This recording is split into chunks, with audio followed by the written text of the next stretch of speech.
Bonjour à toutes et à tous et bienvenue dans cette nouvelle vidéo. Alors, avant de débuter sur le sujet de la vidéo, j'aimerais une fois de plus remercier toutes les personnes qui s'abonnent, les personnes qui commentent, les personnes qui regardent les vidéos. Je vous remercie pour les personnes qui me suivent sur Threads, pour les personnes qui répondent à mes threads, pour les personnes qui me suivent sur Instagram, les personnes qui vont me suivre sur YouTube, regardez les vidéos. Merci énormément. On va parler aujourd'hui d'une autrice que vous connaissez sans doute déjà. Le sujet d'aujourd'hui est Colleen Hoover. On va en parler en profondeur aujourd'hui. On va naviguer à travers les différentes polémiques dans lesquelles se sont retrouvés l'auteur après avoir complètement explosé sur TikTok, après que ses ventes aient explosé, après que ses œuvres aient été recommandées un peu partout. Pour cette vidéo, je me suis basée énormément sur plein de choses. Comme d'habitude, vous retrouverez les sources en description. Petit disclaimer, je n'ai pas lu ses œuvres parce que ça m'intéresse pas du tout la romance. C'est pour ça que énormément, vraiment 99% de cette vidéo, ça ne sera pas de mon avis personnel, ce seront des faits, des choses qui sont arrivées, des témoignages de personnes, etc. Je me suis aussi basée sur des analyses de booktalkers qui ont parlé des problématiques entourant l'auteur. Petit disclaimer avant qu'on débute la vidéo. Tout d'abord, parler de sujets sensibles et de sujets très graves aujourd'hui. J'y reviendrai quand on viendra à la partie dans laquelle, surtout, je vais résumer l'œuvre principale qu'on va analyser aujourd'hui, donc Jamais plus, qui est l'œuvre qui a fait le plus de bruit. C'est la raison pour laquelle on va parler principalement de cette œuvre aujourd'hui. Également, je vais spoil Jamais plus. Si vous ne l'avez pas lu, si vous souhaitez le lire, si vous n'avez pas vu le film et que vous souhaitez le voir, je vous déconseille de regarder le reste de cette vidéo, qui est Colleen Hoover.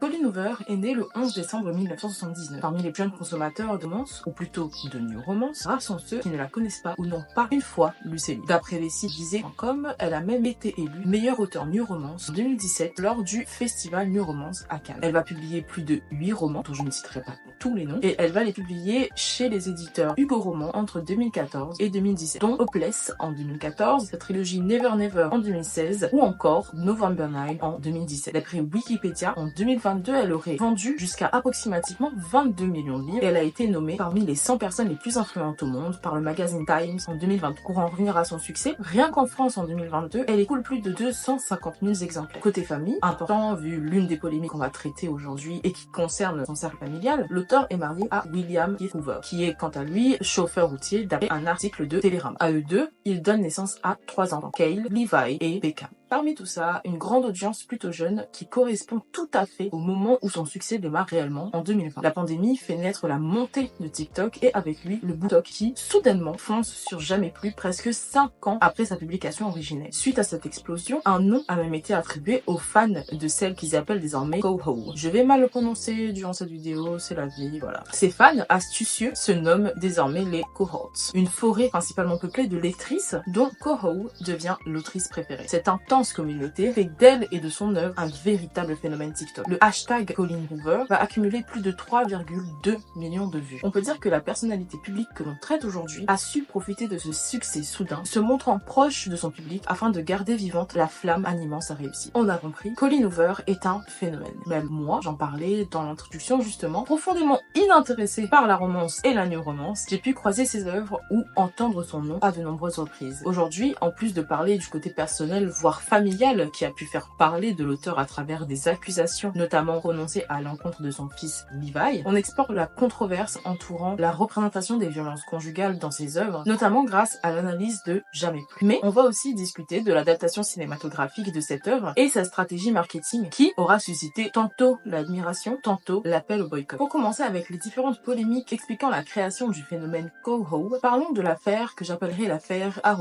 Theo Not Love Us. L'affaire débute le 12 février 2022 lorsqu'une internaute sur Twitter publie le tweet désormais supprimé qui s'affiche tout de même à l'écran. Dans ce tweet, l'internaute accuse Levi Hoover de harcèlement sexuel après sa demande de photos inappropriées sur Snapchat. Dans son tweet, elle reproche à la mère Hoover de ne pas avoir réagi et de même l'avoir bloqué après que la victime soit allée lui parler afin de lui exposer les faits. Dans un second tweet, Theo Not Love Bot explique qu'elle et Levi étaient amis sur Snapchat, soulignant le fait que le présumé auteur du harcèlement avait connaissance de son âge, qui était donc de 16 ans à l'époque, alors que Levi en avait 21. Suite au bruit qu'a causé cette accusation publique, certains cohorts, fans de Colleen Hoover, se sont sentis trahis et ont appelé au boycott de l'auteur. Comment continuer à soutenir une mère qui cautionne de telles actions sans soutenir la victime qui tente pourtant de s'exprimer avec elle? Cette problématique réveille les alliés des victimes de violences sexuelles en tout genre qui refusent de se reposer sur la séparation de l'œuvre et de l'artiste pour continuer à financer la carrière d'une femme, ne prenant pas prendra parti pour une victime présumée. Notons également qu'à l'époque, la victime partage des preuves en publiant des captures d'écran concernant ses messages à Colleen Hoover suite au comportement déplacé de son fils. Tous les tweets de la victime sont désormais tous supprimés. Je me permets de les faire apparaître parce que je n'ai quasiment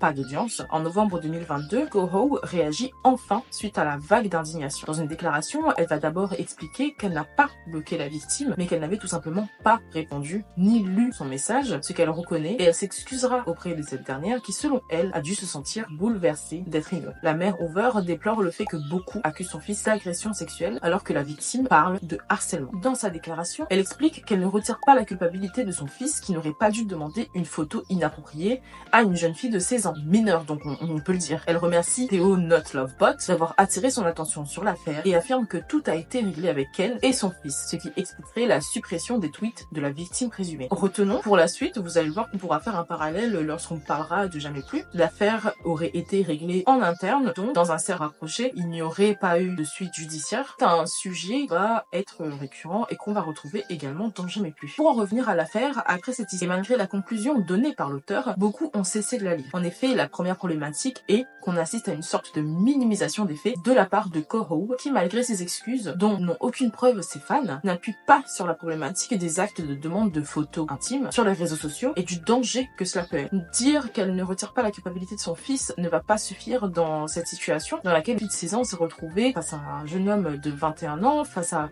une femme pour régler un problème personnel qui aurait dû partir plus loin. On rappelle qu'elle avoue que son fils de 21 ans demande des photos à une jeune fille de 16 ans qu'il n'a jamais rencontrée. Le fait de dire ce n'est pas une agression sexuelle veut dire que ce n'est pas si grave. Quand on sait qu'elle écrit Jamais plus pour les femmes qui subissent des violences conjugales, son rabais face à la situation va forcément éloigner certains de ses anciens cohortes. La seconde problématique est la rumeur selon laquelle la victime aurait été soudoyée afin de ne pas porter plainte et retirer ses tweets qui, en attirant l'attention sur Levi Hoover, ont fait de l'ombre et entaché la carrière de la mère. Cette conclusion nous permet de faire une transition vers le sujet de la banalisation des violences en tout genre, mais surtout conjugales, sujet plutôt récurrent lorsqu'on parle des problématiques incluant Colleen Hoover. Pour en revenir à mon avis sur cette affaire incluant Levi Hoover et Colleen Hoover, ainsi que Theo Not Love Bot, je pense qu'il aurait été beaucoup plus judicieux de la part de l'auteur de vraiment sensibiliser face au harcèlement sexuel et de surtout ne pas faire la comparaison avec les agressions sexuelles. Elle peut dire que son fils n'a pas attaché l'intégrité physique de la personne sans minimiser le fait que du harcèlement sexuel, ça reste du harcèlement sexuel. On va maintenant se focaliser sur It Ends With Us, en français Jamais Plus. Pourquoi? Avant l'explosion de cette œuvre, rares étaient les polémiques très connues et les controverses fortes autour des écrits de Colleen Hoover. Par les livres et le traitement des VSS, je tiens à dire que je vais nuancer mon propos car si certaines lectrices sont touchées par les livres et le traitement des VSS, d'autres concernés par les sujets traités eux aussi n'y voient pas de réalité biaisée. Nous nous focalisons aussi sur ce livre car en général, la problématique de la banalisation ou de la romantisation n'apparaît pas ou peu. D'abord, je vous résume rapidement l'œuvre en vous présentant les protagonistes et l'intrigue. Pour celles et ceux qui souhaiteraient lire le livre, voilà, petit trigger warning, je vous conseille de ne pas regarder la suite de la vidéo qui risque évidemment de vous spoiler. Le personnage principal féminin se prénomme Lily. Ensuite donc sa vie à travers la réalisation de l'un de ses rêves. Elle va ouvrir son propre magasin de fleurs. Lors de son aventure, elle rencontre le neurochirurgien séduisant, borné, arrogant. Ryle a visiblement tout pour plaire. Ou pas. Ryle s'intéresse donc à Lily rapidement. Elle va par la suite tomber sous le charme du médecin en uniforme. Cependant, leur relation ne s'annonce pas toute rose. En effet, leurs envies divergent. Lily recherche une relation sérieuse alors que Ryle ne souhaite pas s'engager. Leur relation finit tout de même par débuter à l'initiative de Ryle qui refuse visiblement de lâcher l'affaire. Au fil de l'histoire, on comprendra que Lily dispose d'un passé terrible. Au départ, elle perd son père et cette situation semble particulière pour elle. La relation qu'elle a avec son père semble également très particulière. En effet, elle en veut à son père qui maltraitait physiquement sa mère et en voulait à sa mère d'être restée avec lui. C'est pour cette raison que lorsque Ryle la gifle pour la première fois à propos d'une situation plutôt insignifiante, disons-le, avant de très vite s'excuser, elle est horrifiée. Elle décide cependant d'accepter ses excuses en concluant qu'elle partira si cela se produit de nouveau. Par la suite, Lily retrouve à l'occasion son premier et grand amour perdu, Atlas, nouveau personnage principal. Donc on va parler surtout de ces trois-là. Ce personnage aura pour effet de rendre Ryle terriblement jaloux. Atlas, quant à lui, en voyant les blessures physiques qu'il peut noter sur Lily et sur Ryle, soupçonne les abus physiques que vit visiblement Lily et décide de lui glisser son numéro de téléphone, au cas où les choses se passeraient mal pour elle. On fait un saut dans le temps. Une nuit, nos deux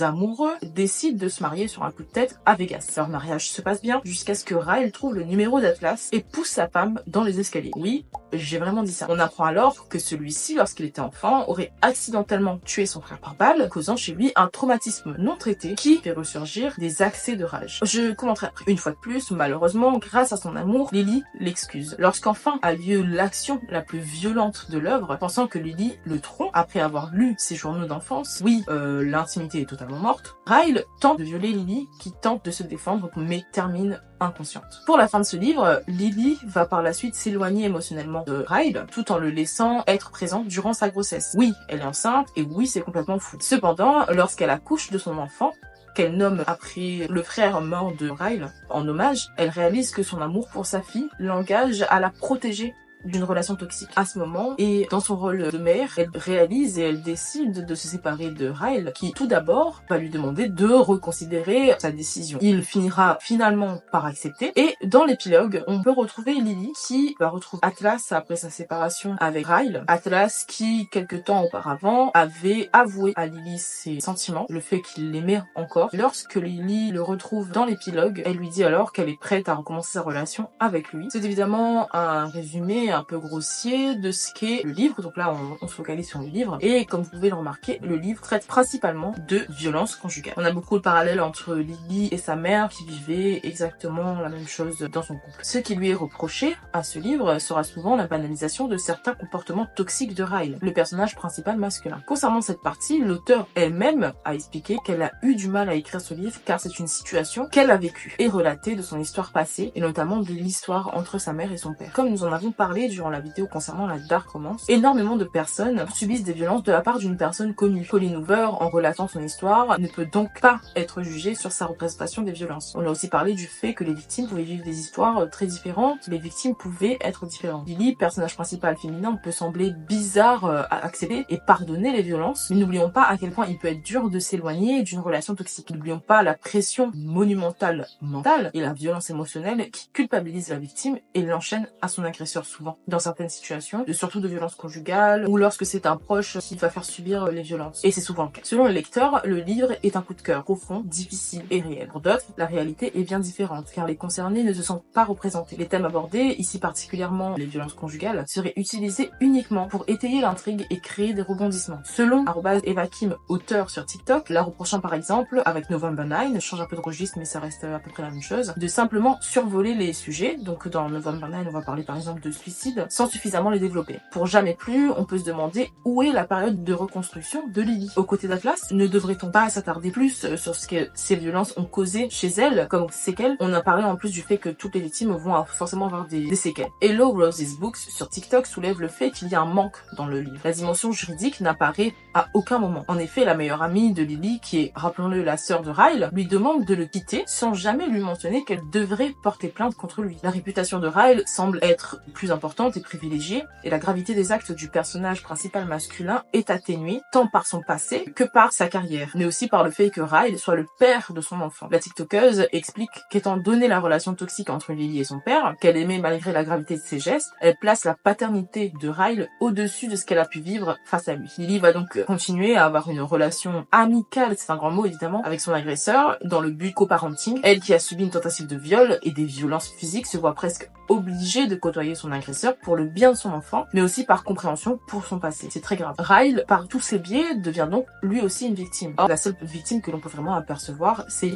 Lily. L'histoire va donc en soi très bien décrire le processus d'une personne vivant une relation toxique, des violences conjugales. Cependant, la fin laisse à désirer. On est partagé car il semblerait qu'il traite tout cela comme un divorce, plutôt que de souligner le fait que Lily a vécu des choses atroces et d'écrire sur le combat judiciaire, par exemple, pour pouvoir condamner Ryle pour les faits très très graves qui lui sont reprochés, qui lui sont même pas reprochés, mais que nous, on voit à travers les yeux de Lily. À la fin, on ne voit malheureusement qu'une situation qui pourrait paraître comme un divorce, une situation qui va rester dans leur cercle proche. Donc tout à l'heure, on parlait du fait que lors de sa déclaration concernant son fils, Colleen Hoover va dire que les choses ont été gérées entre elle, la fille, et son fils. Ça revient à la même chose. Ici, on n'a pas non plus la dimension judiciaire et tout est traité de manière discrète, comme si la femme n'avait pas son droit à la parole, pas le droit de se révolter face à ce qui lui est arrivé. On peut dire qu'une partie entière détaillant la condamnation d'un agresseur va rester indispensable dans ce genre de romans qui vont traiter de sujets aussi graves, pour ne pas renvoyer l'idée qu'il est normal qu'une relation de ce genre ne se termine simplement que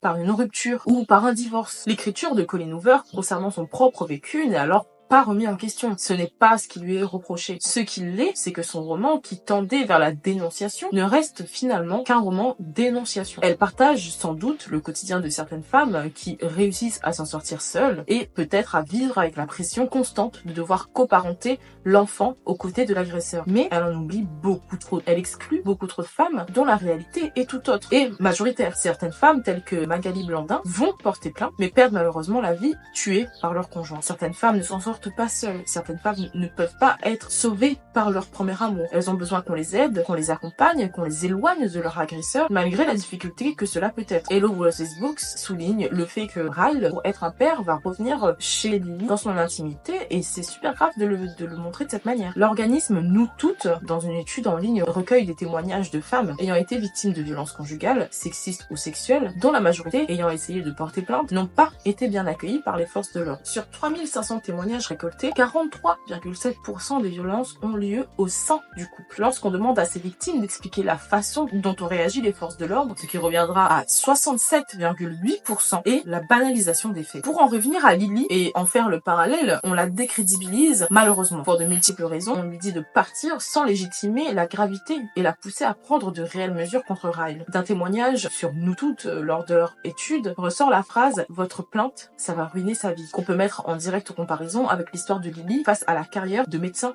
de Ryle. Tous ces points sont exacerbés à la découverte de l'adaptation cinématographique de ce livre, déjà phénomène. Pour commencer, on va s'arrêter sur le casting. À la tête d'affiche, Blake Lively, dans le rôle de Lily, que je connaissais personnellement pour son rôle dans Gossip Girl, Serena, et Justin Baldoni, qui, en plus de jouer Ryle, réalise le film. La première polémique sur laquelle je suis tombée, sur laquelle on va donc s'arrêter, est celle qui concerne nos stars. Suite au tournage du film, Blake Lively accuse Justin Baldoni de harcèlement moral, puis d'agression sexuelle, lui reprochant des comportements et propos inappropriés durant le tournage de scènes intimes sur le plateau. Une investigation a été ouverte et révélée par le New York Times. Selon sa plainte, Justin Baldoni aurait, je cite, improvisé des baisers non consentis, posé des questions intrusives sur sa vie sexuelle et ses croyances religieuses, et fait des commentaires déplacés sur son poids après son 4e accouchement. Fin de la citation. Suite à cela, l'actrice aurait demandé fin 2023 différentes mesures de protection, dont, je cite, l'intervention d'un coordinateur d'intimité ainsi que l'interdiction d'ajouter des scènes de sexe non prévues au scénario. Fin de citation. Bien que la pression restera palpable après coup, ces requêtes sont acceptées début 2024. Il semblerait. Dans la plainte, l'actrice va également accuser le studio Wayfair ainsi que le réalisateur de vouloir ternir sa réputation en mettant en place des campagnes afin de lui retirer toute crédibilité à Hollywood. Oui, on assiste à un combat de pouvoir carrément. Selon l'avocat de Justin Baldoni, Brian Friedman, l'accusation de Blake est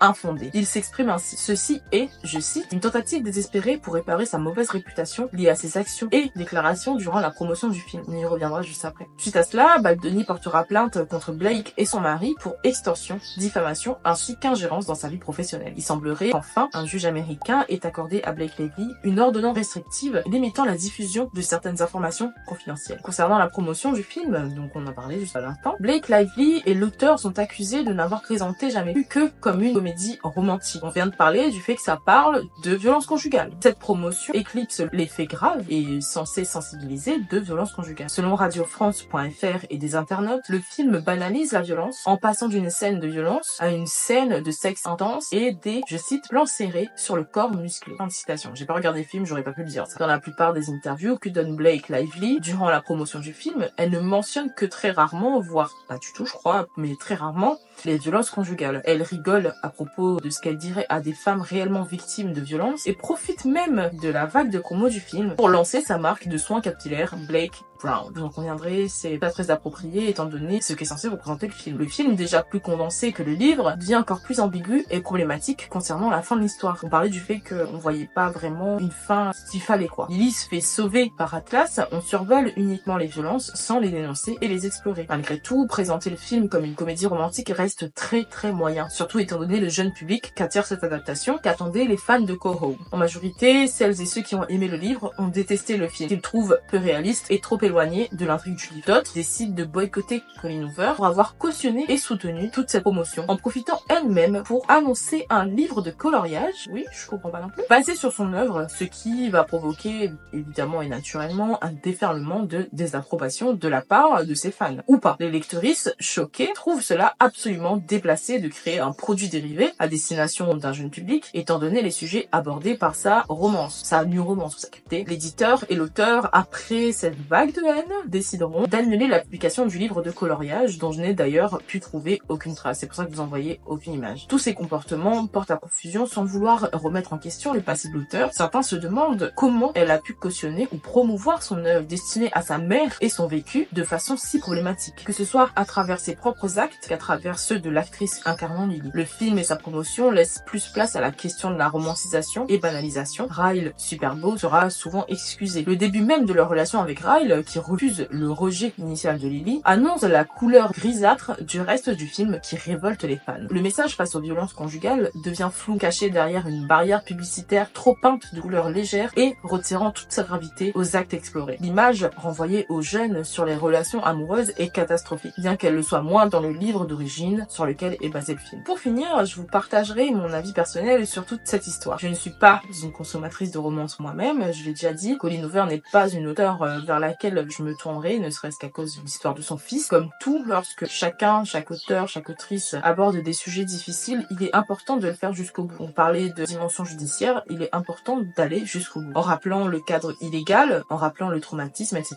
Dans le cas présent, le film plus graphique et moins fidèle à la réalité des victimes reste ce qui va le plus choquer. Mais Colleen Hoover, au-delà de cela, reste une auteure lambda à mes yeux. Ici, il y a des biais problématiques et elle est tellement connue que forcément ça en deviendra une polémique. Je vous invite à bâtir votre propre opinion, évidemment, mais aussi à considérer les différents biais qui existent au travers de ces œuvres, pouvant créer des stéréotypes dont nous avons déjà parlé, comme celui de la victime idéale, ce qu'est Lily ici pour moi. Une victime qui facilite le travail de l'agresseur, une victime douce, une victime qui va se plier. Pour moi, c'est pas forcément ce qu'il faut renvoyer, que ce soit dans le livre ou dans le film. Elle traite selon ce que elle a pu vivre, et ça, c'est pas vraiment le problème. Mais le problème, c'est que c'est grave de ne pas parler du combat, de pas parler des séquelles, de la difficulté de continuer à côtoyer son agresseur après, de la difficulté que c'est que son agresseur soit si proche. Et il manque pour moi énormément de clés pour que ce film soit un film qui sensibilise aux violences conjugales. C'est un livre qui en parle, mais pour moi, ce ne sont pas des œuvres qui vont forcément sensibiliser ou aider, en sachant que beaucoup de jeunes vont regarder. Les médias ont une grosse influence sur comment les jeunes vont voir les relations en général, pas que les jeunes, même moi. Dernièrement, j'en parlais justement que voir énormément de personnes qui vont partager leur image de l'homme capable, ça me fait souvent me poser des questions sur mes propres relations dans ma vie, en sachant que c'est pas du tout. Sur les réseaux sociaux, on va voir une image complètement biaisée, une image qu'on nous donne, une image qu'on nous renvoie. C'est difficile de pas s'y baser, c'est difficile de pas s'y comparer. Lorsque c'est de la part d'une auteure qu'on va aduler, ici, Colleen Hoover, elle a une grosse vague d'explosion, énormément de fans. Partager ce genre d'idées sans aller jusqu'au bout et montrer la gravité de la situation, ne serait-ce qu'avec l'histoire de son fils, par exemple, ça donne l'idée que c'est normal, ça banalise énormément. Je trouve qu'il manque beaucoup d'engagement, même si pour autant, ça reste une personne qui a vécu des violences. Et ça peut être compliqué de se déconstruire pour construire une nouvelle façon de penser et pouvoir sensibiliser les autres. Mais dans le cadre de Colleen Hoover, c'est un peu moins ce que je vais déplorer. Pour finir, j'aimerais papoter juste un petit peu, faire que je fais,